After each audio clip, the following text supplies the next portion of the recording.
Hello, hi, Assalamualaikum. My name is Ado Hananisa. So today I will talk about the international trade in terms of exchange rate risk for more details. So enjoy. Exchange rate risk is also known as a foreign exchange risk and currency risk. It is referred to the losses that an international financial transaction may incur due to currency fluctuation. While importers and exporters often impose exchange rates when they swap the goods over the sea, it frequently affects international investors as well. For example, American investor took a bond certificate from a Malaysian company that pay interest in ringgit. Let's say the exchange rate is 1 to 1. The interest payment is the same as the denomination. The dollar and ringgit is equal for the amount it could be received. But with this current situation, the dollar is strengthened in relation to ringgit. $1 is equal to 4.27 ringgit measure. Thus, if American investors sell the bond, he will incur the net losses. So in the international trade, whether it's a profit or loss will be denominated in the foreign currency and will need to be converted back to the investor-based currency. The fluctuation risk in the exchange rate could be affect these conversions, resulting in lower than expected amount. An import and also export business expose itself to this risk by having account payable and also account receivable affected by currency exchange rate. This risk arises when a contract between two parties specify exact price of the good or service as well as delivery date.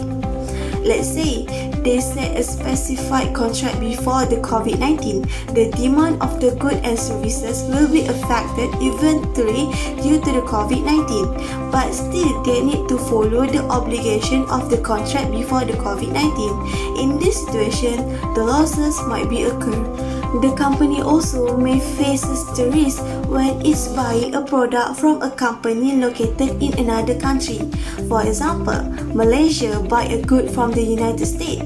The price of the product will be denominated in the selling company's currency, which is United States. If the United States currency rate is higher than the Malaysian currency, then the buyer will need to make a larger payment in its base currency to meet the contracted price. If you think that currency and exchange rate are something only bankers have to be concerned with, think again. Many businesses are exposed to the currency risk, whether they are realizing it or not.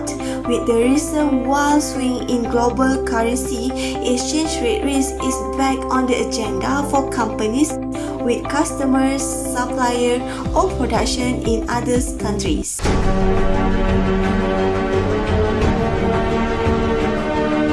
The spread of the coronavirus, March and April brought dramatic fluctuation in currency rate.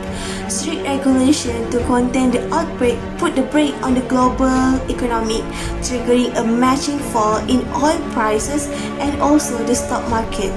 Stock market around the world crashed last month and investors scramble for the safety of US dollar funding.